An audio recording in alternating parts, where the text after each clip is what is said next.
మనోళ్ళు వీడియో చూస్తారే గానీ మన వీడియోకి లైక్ అయితే కొట్టరు. ఎందుకంటారా? లైక్ కొట్టేస్తే మనం మంచి పొజిషన్ లోకి వెళ్ళిపోతామని చెప్పేసి వాళ్ళ భయం మొదలైపోతుంది. అందుకోసం కొట్టరు అన్నమాట. మార్నింగ్ మా ఇంటి దగ్గరకు వచ్చి నా ఫ్రెండ్ నాకు ఫోన్స్ చేస్తా ఉన్నింది. నేను లిఫ్ట్ చేయలేదు. అసలు ఏ ఫోన్ కాల్స్ వస్తున్నా నేనైతే లిఫ్ట్ చేయను అన్నమాట.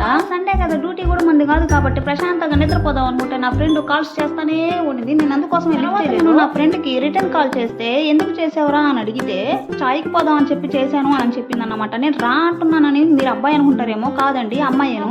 నేను ఒరే రా అని మాత్రమే పిలుస్తుంటాను. నా ఫ్రెండ్ కు కోపం వచ్చి నువ్వు పడుకోలే అని చెప్పి ఫోన్ అయితే పెట్టేసింది అన్నమాట. మనం ఫ్రెష్ అయిపోయి కిచెన్ దగ్గర అయితే వచ్చేసాము. మా షైని అయితే బ్రష్ చేసి రెడీగా ఉంది. దోశ చికెన్ కోసం అయితే వెయిట్ చేస్తా ఉంది. నేనైతే దోశ పోసేస్తున్నాను. ఇప్పుడు కర్రీ వచ్చేసేసి దోశలోకి చికెన్ అయితే చేసేస్తున్నాను. పెనం పెట్టేసుకొని కస ఆనియన్ అయితే రుద్దేస్తా ఉన్నాను దోశ పోసేదానికి. ఫోన్ అక్కడ పక్కన పెట్టుకుని కెమెరా ఆన్ చేసి పెట్టుకుంటే ఫోన్ అయితే కింద పడిపోయింది. అదెంతో మేలు, టెంపర్ గ్లాస్ కూడా లేదు, స్క్రీన్ అయితే పగలలేదన్నమాట.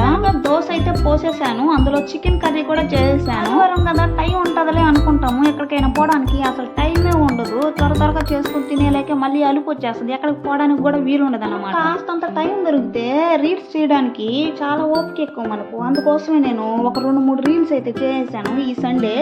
మన ఇన్స్టాగ్రామ్ లో చెక్ చేయండి. ఓపిక లేకపోతే వద్దులేండి, అంత బలవంతంగా చూడొద్దు. ఆఫ్టర్నూన్ లంచ్ అయితే ప్రిపేర్ చేసేసాను అన్నమాట. రైస్ పెట్టేశాను, అలాగే చికెన్ కర్రీ చేసేసాను, రసం కూడా పెట్టేశాను. ఇవాళ మినీ వ్లాగ్ అయితే ఇది friends. See you to next video. Like, share and comment, subscribe.